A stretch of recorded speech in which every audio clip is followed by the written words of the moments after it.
大家好，歡迎嚟到新聞大排檔。28歲準新郎食隔夜雞，肝衰竭身亡。真係唔係咁大鑊啊嘛！食隔夜雞，新郎變身亡喎，小心嘔吐、腹瀉、禽流感5個症狀，真係中禽流感啊！隔夜菜出事，一環事其實唔隔夜都會有事啊，因為禽流感呢家嘢關唔關隔夜事啊？好似又真係冇乜關係喎。但係啦，點可以揀冰鮮雞揀得精神啲啊？因為我成日都食物中毒嗰啲人嚟嘅，成日即係唔係煮得唔乾淨，係煮得唔熟啊，撞鬼。係啊，唔知點解咧，燒親啲嘢咧都係唔熟喎。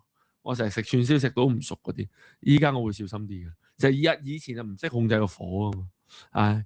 唔緊要，一齊睇睇詳細情報。唔該晒主持，歡迎大家再次返嚟大排檔。開始前請大家訂閱同讚好呢條影片，有意見歡迎下面留言。唔該各位大排檔嘅老友記，歡迎收睇。今日同大家講嘅呢單新聞真係聽到都心寒，而且同每一個人嘅日常生活都有關。講嘅係山東一位28歲嘅準新郎，喺婚禮前夕食咗爺爺為佢準備嘅隔夜雞肉，結果竟然因為感染禽流感，引發肝衰竭、肝性腦病，最終不幸離世。原來嗰啲雞肉本身已經染咗雞瘟，即係禽流感，可以傳染俾人，嚴重可以致命。一個年輕嘅生命就係咁樣被奪走。點樣可以避免食到唔新鮮或者有問題嘅雞？衛生署教咗5招揀冰鮮雞嘅方法，大家一定要學識。新聞大排檔同你詳細拆解，先同大家詳細重溫一下件事嘅來龍去脈。根據內地媒體搜狐網報道，山東一位叫馬斌嘅28歲男子，正準備同女朋友拉埋天窗返去老家籌辦婚禮。佢嘅爺爺為咗幫佢補身，特登宰殺咗屋企養咗多年嘅土雞，但係因為當時行程太忙，馬斌冇即時食，而係將雞肉放咗入雪櫃冷藏。到咗第二日，佢將啲隔夜雞肉攞出嚟食，食完之後，佢開始覺得胃脹，但係佢冇懷疑，以為只係食滯咗。點知之後情況惡化，開始拉肚子、小便變黃，甚至喺屋企暈倒。家人見狀即刻將佢緊急送院。醫生檢查之後，發現佢嘅情況非常嚴重。原來佢食嘅嗰啲隔夜雞肉本身已經患有雞瘟，即係禽流感。禽流感可以透過雀鳥傳染俾人。馬斌就係因為食咗帶有禽流感病毒嘅雞肉，導致肝衰竭、肝性腦病，仲有凝血功能異常。醫生需要為佢大量換血。當時有上百位熱心民眾主動捐血，希望可以救返呢位年輕人。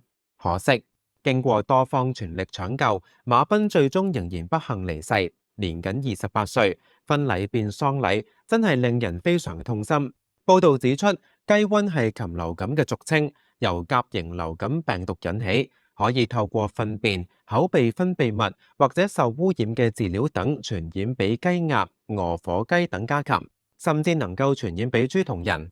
潛伏期大約1至10日。人感染禽流感病毒之後，會出現以下5大症狀：發燒、咳嗽、肌肉酸痛、嘔吐、腹瀉、呼吸道感染，例如肺炎，嚴重可致多種器官衰竭，甚至死亡。馬斌嘅個案就係出現嘔吐、腹瀉，最終肝衰竭死亡。為咗避免大家買到唔新鮮或者有問題嘅雞，衛生署同國家市場監督管理總局提供咗5招揀冰鮮雞嘅技巧。第一，睇雞表面，要特別留意，如果雞表面出現啞灰色而且暗淡冇光，即係代表存放時間較長，品質已經下降，最好唔好買。第二，輕按雞身，可以用手輕按雞肉表面，如果結實而且有回彈力，即係代表較新鮮。反之，如果表皮黏滑唔回彈，可能已經屠宰多日，鮮味會流失。第三，留意冷凍櫃嘅溫度，注意冷凍櫃溫度是否正常，一般係4攝氏度或以下。如果有包裝，應選擇包裝完好、標示清晰嘅產品，千祈唔好買已經解凍變軟或者袋內積聚過多冰霜嘅肉類。第四，唔好儲存過久，買返屋企之後應盡快食用。如果要儲存，必須用保鮮袋、保鮮紙封好先放入雪櫃，避免交叉污染。新鮮嘅肉唔應該冷藏超過3小時。第五，選擇信譽良好嘅供應商，要向商譽良好、可靠嘅供應商購買。如果係進口嘅冰鮮家禽，必須附有主管當局簽發嘅官方證明書，證明可以食用。重溫完呢個令人痛心嘅悲劇，我哋大排檔馬上同大家深入分析一下呢件事有咩嘢值得我哋反思嘅地方。首先，我哋要分析下隔夜菜嘅風險。好多人都會有唔好嘥嘢嘅心態，食剩嘅餸菜會留到第二日再食。但隔夜菜嘅安全風險其實好高，尤其是肉類。如果儲存不當或者本身食材已經有問題，隔夜之後細菌會大量繁殖，甚至產生毒素。馬賓嘅個案唔單止係隔夜嘅問題，更嚴重嘅係嗰隻雞本身已經患有禽流感。呢個提醒我哋，食材嘅來源同新鮮度比隔唔隔夜更加重要。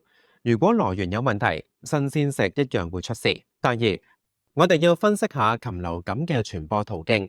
好多人以為禽流感只係透過接觸活禽或者吸入病毒而感染，但係馬賓嘅個案顯示，食咗受感染嘅雞肉同樣可以中招。呢個係一個非常重要嘅警示。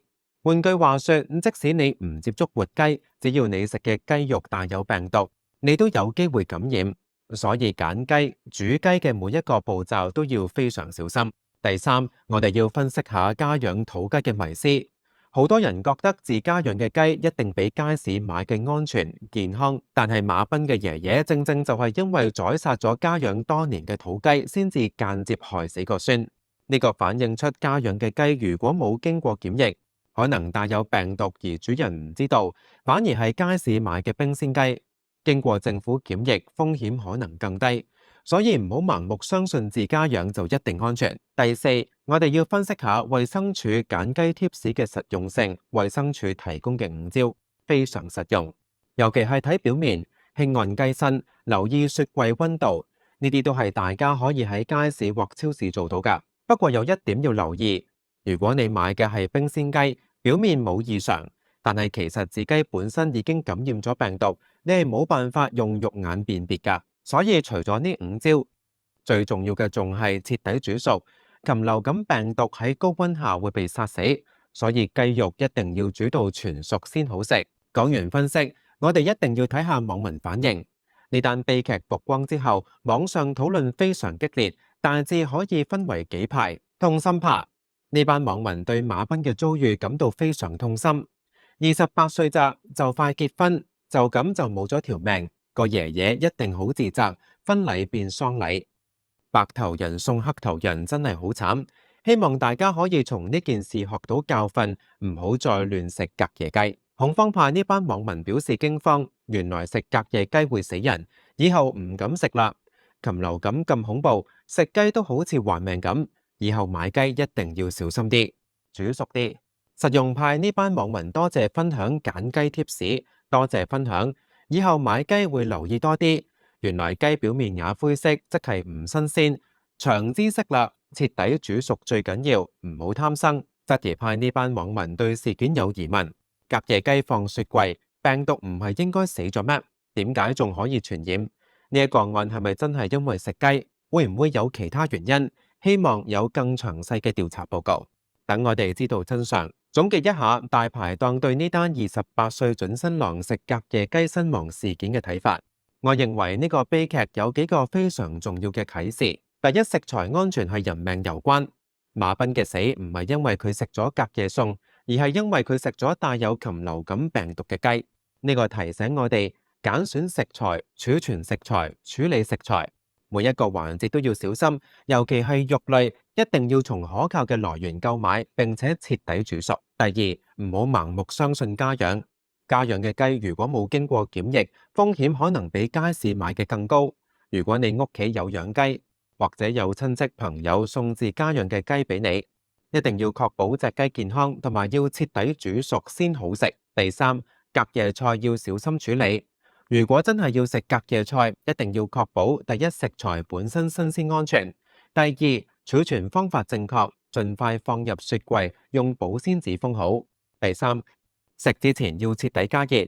任何一項做得唔好，都可能增加食物中毒嘅風險。第四，衛生常識要普及，好多人對禽流感嘅認知只停留喺唔好接觸活雞，但係馬彬嘅個案顯示，食咗受感染嘅雞肉一樣會中招。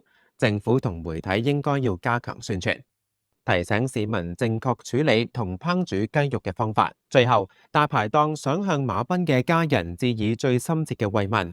白頭人送黑頭人，仲要係自己親手準備嘅雞。佢爺爺嘅自責同傷痛可想而知。希望呢個悲劇可以成為一個警示，提醒所有人食安無小事，小心駛得萬年船。好啦，今日大排檔嘅時事評論就到呢度。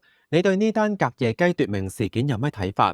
你平時會唔會食隔夜餸？你覺得衛生署嘅揀雞貼士實用嗎？歡迎喺下面留言同我哋討論。